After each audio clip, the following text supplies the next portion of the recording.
Psalms 143 verse 5, I remember the days of old. I meditate on all that you have done.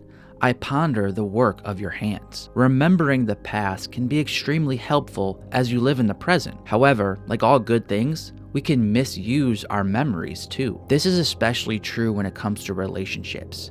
If you are remembering someone and missing them, what is God saying about this? Does He want you to have these feelings, or does He want you to let these feelings go? And what should you do when you get the answer to that question? Here are 3 possible reasons for why God is allowing you to miss someone. Number 1, you made a mistake by letting them go, and God wants you to correct it. The next 2 points in this video will be about missing someone that God does want you to let go of. But we also need to address the possibility that the reason you are missing this person is because God is helping you realize you've made a mistake. Perhaps a friend confessed their romantic feelings for you, but you didn't feel the same way. In kindness, you've distanced yourself from them now because you don't want to lead them on or hurt them. However, through their absence in your life, you now realize that this is not a loss you are willing to accept. Perhaps you now realize you should give this person a chance romantically. Additionally, it's very uncommon,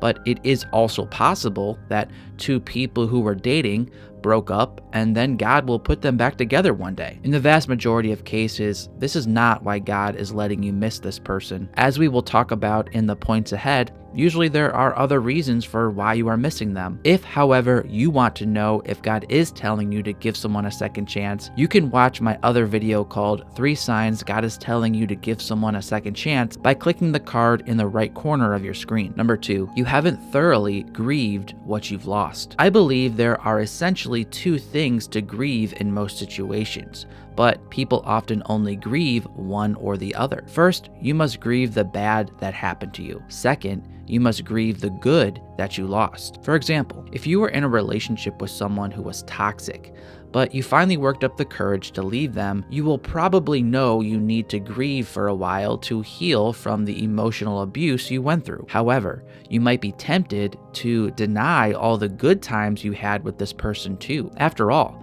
you were in a relationship with them for some reason. Despite all the bad that eventually happened, something good was there at some point. Sometimes we subconsciously deny the good we lost with this person because we don't want to be tempted back into a relationship with them. We try to forget all the good times and only remember the bad times in hopes that this will help us move on faster and never want this person again. Ironically, though, this can cause the reverse to happen. If you never grieve the good, you can't really let it go. It's easy to want to be free from the bad, but sometimes people go back to that bad because they are unwilling to let go of the good that comes along with the bad. To truly let go of someone and never go back, you have to accept that you are willing to let go of all those good times too.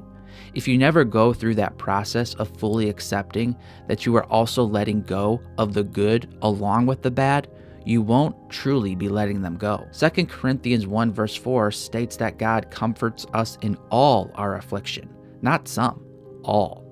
To let someone go and stop missing them, you have to allow yourself to grieve the bad times and the good times too, because you've lost both. If you don't grieve the good because it's been overshadowed by the bad, you might keep missing them for longer than you need to. And number 3, you thought your glimpse of their goodness was a sign they were for you. You will always miss someone if you can't accept these 2 facts at the same time. 1, that person is going to make a great spouse one day.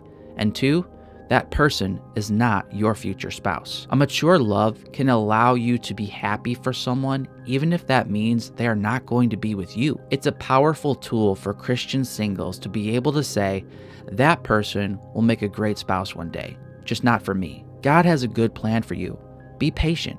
In time, if He's called you to marriage, He will reveal the right person He has for you. In the meantime, pray Psalm 143 verse 10. Teach me to do your will, for you are my God.